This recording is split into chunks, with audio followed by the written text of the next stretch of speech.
La nuit est longue, mais le jour vient.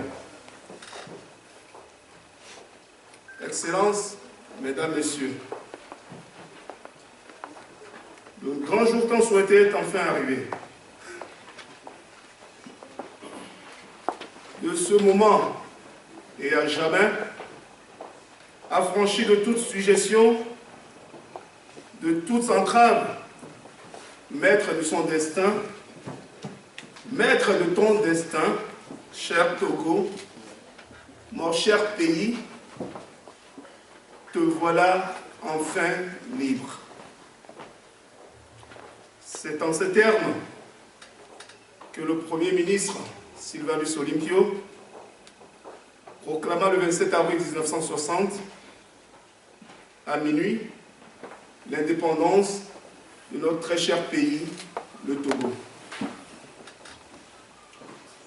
Messieurs les conférenciers, Mesdames, Messieurs les représentants de la Commission européenne, Mesdames, Messieurs les représentants des institutions officielles de la Belgique et de la France, chers invités et chers amis des communautés organisées de la diaspora africaine en Belgique. Il y a 53 ans, le Togo, notre pays, accéda à la souveraineté internationale à la suite de plusieurs sacrifices consentis par les populations. Que le chemin a été long et parsemé d'embûches. Mais tous les Togolais étaient fiers du bon combat mené par ces héros. Et puis, le coup d'État militaire du 13 janvier 1963 est venu remettre tout en cause. L'euphorie de l'indépendance s'est vite estompée avec la mise en place d'un régime militaire implacable dans lequel, quand le père meurt, le fils peut lui succéder sans autre forme de procès. Les quelques élections qui sont organisées de temps à autre ne visent qu'à entretenir la dictature, alors que la soif de changement des populations est réelle sur toute l'étendue du territoire de notre pays. Que faire? Devons-nous continuer à nous complaire dans nos habituelles jérémiades? Je ne le crois pas. Votre présence ici est la preuve que vous portez cet idéal d'un Togo nouveau, réconcilié, paisible et prospère. C'est donc le lieu pour moi de souhaiter à toutes et à tous la bienvenue à cette conférence débat. Toutes mes reconnaissances vont aux conférenciers qui, malgré leurs multiples occupations, ont accepté de partager ces moments intenses avec nous. Soyez-en remerciés. Mes remerciements vont également à tous les médias nationaux. Je pense notamment à nos partenaires, tels que Radio Légende, qui n'a pas hésité à déléguer ici présent son rédacteur en chef. Le Triangle des enjeux, un hebdomadaire qui a également envoyé son directeur de publication en personne, excusez-moi. Liberté, un quotidien qui également a fait le déplacement de Bruxelles. Je n'oublie pas l'Alternative qui a fait l'honneur d'être avec nous en la personne de son directeur de publication.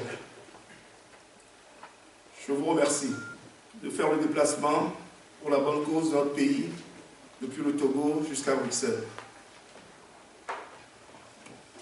Je voudrais également remercier les médias internationaux qui ne cessent de nous accompagner et à tous ceux qui, de près ou de loin, ont rendu possible la tenue de cet événement.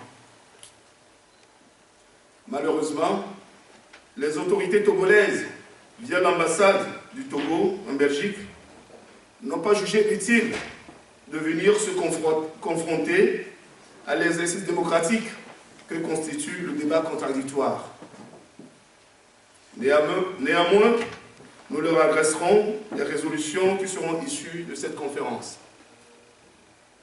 Chers invités, mesdames, messieurs, je voulais saluer la présence parmi nous du président du collectif Sauvons le Togo, M. Ajavan Zeus, qui a annulé son départ pour Lomé hier pour assister à cette rencontre.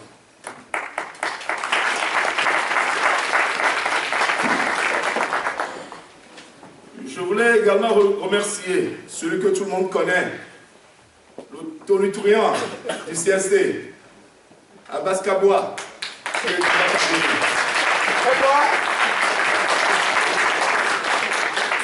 fête son anniversaire. Et également, c'est le jour de son anniversaire.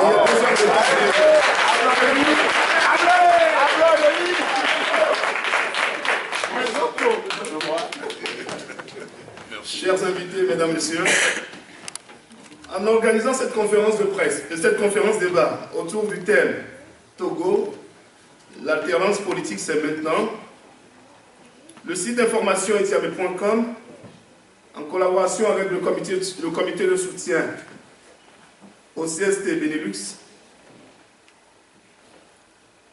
voudrait non seulement faire de ce jour du 27 avril 2013 celui d'un nouveau départ dans le combat pour l'édification d'un véritable état de droit au Togo.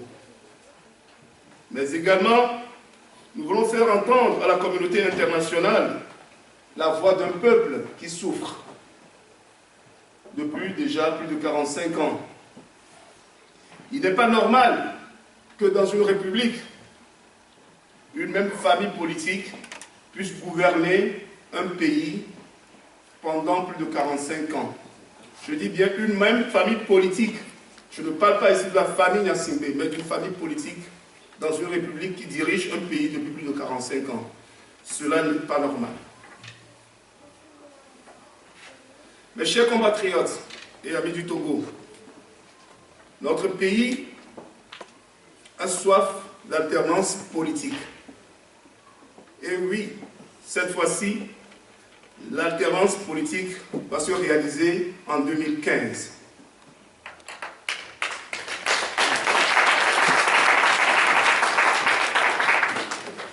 C'est le lieu d'appeler toute la diaspora togolaise à travers le monde, et principalement celle de la Belgique, à une unité d'action.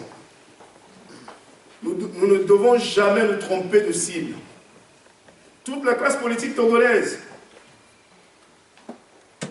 principalement les partenaires du progrès, connaissent la cible. Nous devons taire les divisions internes pour affronter la seule cible. Aux forces du progrès et de l'alternance donc, à tous ceux qui veulent incarner le changement, sachez qu'en rang dispersé, personne ne peut satisfaire le désir de liberté que souhaitent de toutes leurs forces les populations togolaises. À travers cette conférence débat, nous entendons créer un mouvement fort de lobbying et de relais international en soutien à la lutte du peuple togolais. Mais nous ne pouvons atteindre cet objectif que si nous sommes suffisamment informés de ce qui se passe dans notre pays. C'est pourquoi nos trois conférenciers auront à nous entretenir sur les thèmes suivants. Quel cadre électoral pour des élections viables au Togo? Apport financier de la diaspora, quelle participation dans l'éradication de la pauvreté? Togo, 53 ans après l'indépendance, quelle solution de sortie de crise? À l'issue de cette journée, des résolutions pertinentes doivent être prises afin de mieux nous faire entendre auprès des différents partenaires de notre pays. Ceci étant, nous ne comptons donc pas nous arrêter là. Pour terminer, permettez-moi de partager avec vous ce conte amérindien. Un jour, il y eut un immense incendie de forêt. Tous les animaux terrifiés et atterrés observaient impuissants le désastre. Seul le petit colibri s'active, allant chercher quelques gouttes d'eau dans son bec pour les jeter sur le feu. Au bout d'un moment, les autres oiseaux, agacés par ses agissements dérisoires, lui dirent « Mais petit colibri, tu n'es pas fou par hasard? Tu crois que c'est avec ces gouttes d'eau que tu vas éteindre le feu ?» Le colibri leur répondit « Je le sais, mais je fais ma part. » Et vous aussi, leur dit-il, venez faire votre part. Les oiseaux se regardent perplexes. Et dans un même élan, ils s'élancent vers la rivière, prennent une goutte d'eau dans leur bec et la déposent sur le feu, puis retournent à la rivière, prennent une goutte d'eau dans leur bec et la jettent sur le feu, et retournent encore à la rivière, inlassablement, prennent une goutte dans leur bec et la déposent sur le feu. Et ces millions et des millions de gouttes d'eau forment une pluie si fine et si dense que le feu finit par s'éteindre. Depuis ce jour, la forêt reverdit. L'harmonie est revenue en son sein. Faisons comme ces oiseaux et que chacun apporte sa partition à l'édification d'un état de droit, de liberté d'expression, de justice sociale et de progrès pour notre cher Togo. Bonne fête de l'indépendance à tous. Je vous remercie. Applaudez! Applaudez! Applaudez!